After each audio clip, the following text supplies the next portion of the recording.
Good morning, everyone. In the last class, we studied how soil is formed and the different layers of the soil.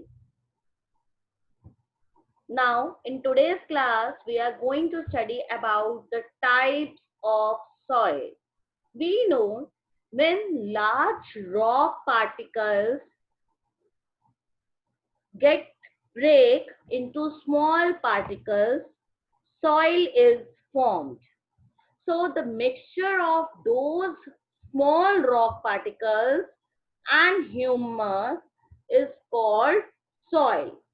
Okay, large rock particles जब small rock particles में break हो जाते हैं and humus get added into it, then soil is formed. Now we can classify the soil into four categories. Number one, clay. Number two, loam. Number three, sand. And number four, silt.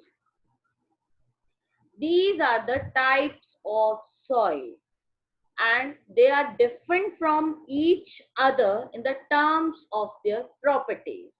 Now we will study how they are different from each other. See this table.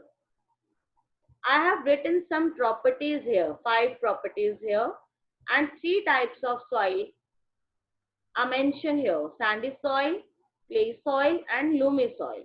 These are the types of soil, how they are different from each other in the terms of their component. कि इसके अंदर क्या क्या चीजें present है. Sandy soil में sand particles are there. Clay soil, clay particles are there. And loamy soil में sand, clay और silt का mixture होता है. Okay. Now we talk about the particle size. Sandy soil के अंदर जितने भी इसके पार्टिकल्स हैं, छोटे छोटे पार्टिकल्स हैं, उनके बीच में स्पेस जो है वो ज्यादा है एंड पार्टिकल्स का साइज जो है वो लार्ज है. So what is the size of particles? Sandy soil में जो पार्टिकल्स का साइज है दैट इज लार्ज. पार्टिकल्स का साइज लार्ज होने की वजह से उनके अंदर का जो स्पेस है, पार्टिकल्स का जो स्पेस है, that is also large, that is also very large. अब पार्टिकल्स के बीच में स्पेस ज्यादा है तो उसके अंदर एयर जो है it can easily go. So air जो है, air trap well aerated means air can easily go through it. Okay. And water holding capacity means water को कितना होल्ड करके रखता है, कितना वो उसको कैरी पकड़ के रखेगा, अपने अंदर रिटेन करेगा, that is very less. How it is very less? Because इसमें पार्टिकल्स का स्पेस ज्यादा है. टू पार्टिकल्स आर देयर और टू पार्टिकल्स के बीच में स्पेस जो है वो बहुत ज्यादा है. तो what will happen? Water can easily flow through it. अगर वाटर उसमें इजीली फ्लो करके आगे मूव कर रहा है तो उसकी होल्डिंग कैपेसिटी कैसी रही? Very little. Okay. Now will talk about clay soil. Clay soil में components are clay particles and particle का size is very fine means very small. और उनके बीच में इंटर पार्टिकल स्पेस का मतलब क्या है? पार्टिकल्स के बीच का जो स्पेस है that is also very small. Why? Because they are very compact. The particles are very close to each other. अगर पार्टिकल्स जो हैं they are very close to each other तो उनके अंदर साइज कैसा रहेगा? बिल्कुल स्मॉल, वेरी स्मॉल. तो उसमें एयर ट्रैप भी बहुत कम हो पाएगी और वाटर भी जो है उसकी मूवमेंट मींस वाटर जो है वो इजीली फ्लो नहीं कर पाएगा. अगर वाटर इजीली फ्लो नहीं कर पा रहा तो मींस वाटर वो होल्ड करके रख रही है, तो उसकी water holding capacity is very large. Okay. Now loamy soil. Loamy soil is a mixture of sand, clay and silt. और इसमें पार्टिकल्स का size is small, not too large, not too small. ठीक है. द साइज जो है वो Sandy और clay इन दोनों के साइज के बीच में लाई करेगा. Okay. So it is not very large as sandy soil, not very fine as clay. So size of the particles of loamy soil is between, किस रेंज में है, सैंडी सॉइल और क्ले पार्टिकल्स के size के बीच में very करता है. And if you talk about inter particle space, तो लोमी सॉइल में जो पार्टिकल्स हैं उनके बीच का जो स्पेस है that is the inter particle space, वो एडिक्वेट है. मींस एडिक्वेट मींस प्रॉपर है. ओके. एंड एयर ट्रैप भी उसमें प्रॉपर होगी पे, ठीक है. And water holding capacity is medium, moderate है. व्हाई? प्रॉपर स्पेस है तो कुछ वाटर जो है वो फ्लो करेगा और कुछ वाटर जो है सॉइल जो है वो एब्जॉर्ब कर लेगी. ठीक है. तो होल्डिंग कैपेसिटी जो है that is moderate. Okay. The next is silt. Silt occur as the deposit in river beds. River beds की जो deposits होते हैं उसमें silt जो है that occurs, and इसका size जो है it is between those of clay and sand. Silt जो है वो लोमी में ही पाया जाता है और उसका size जो है वो sandy और clay soil के particles के बीच में lie करता है. Okay, now we will study about the properties of soil. So number one, percolation rate of water in the soil.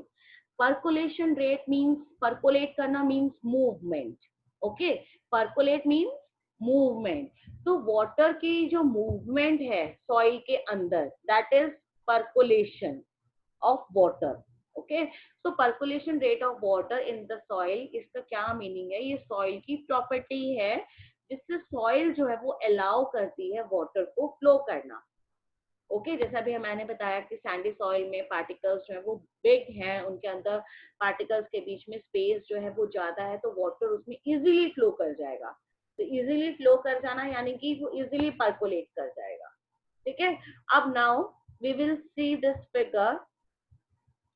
See, these are the particles, soil के जो particles हैं, and this blue is water. Blue color is water. Water की movement इसमें हुई है. So this is a percolation rate. Percolate कर रहा है. Percolation rate कि कितना water percolate किया है कितने time में, that is your percolation rate. And इसका formula क्या है? Amount of water कि आपने कितना water दिया. Okay. एंड पर्कोलेशन टाइम, उसको वाटर को पर्कोलेट होने में कितना टाइम लगा. ठीक है. So that is your percolation rate. और जब आप आंसर निकालेंगे इसका कैलकुलेट करके, तो आंसर की जो यूनिट आएगी that is millilitre per minute. Okay. So percolation rate का formula is amount of water divided by percolation time. Now see, one activity is here. You will take a pipe. आपने pipe लिया, जैसे वो PVC के pipe होते हैं. ठीक है. You can take that hollow pipe. आपने उसको नियरली 2 सेंटीमीटर डीप जो है वो मिट्टी में प्लेस किया.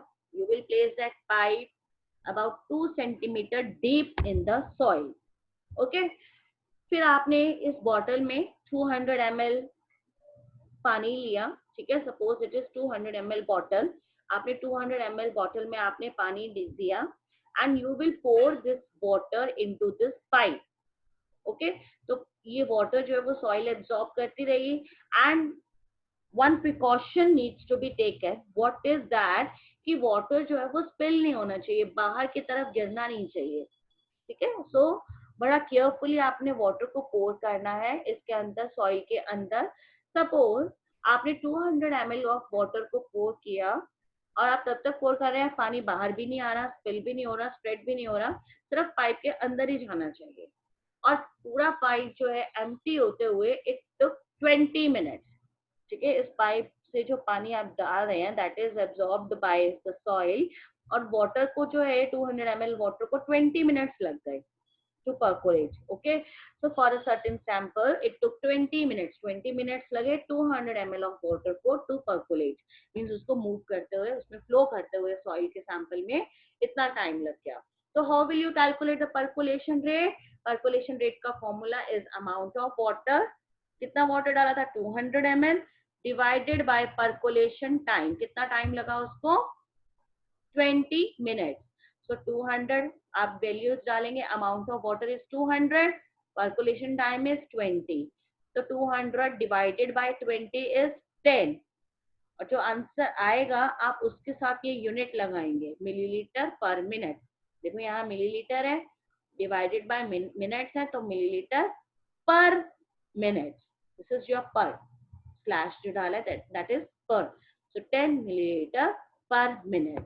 This is how you will calculate the percolation rate of water. Okay, thank you class and have a nice day.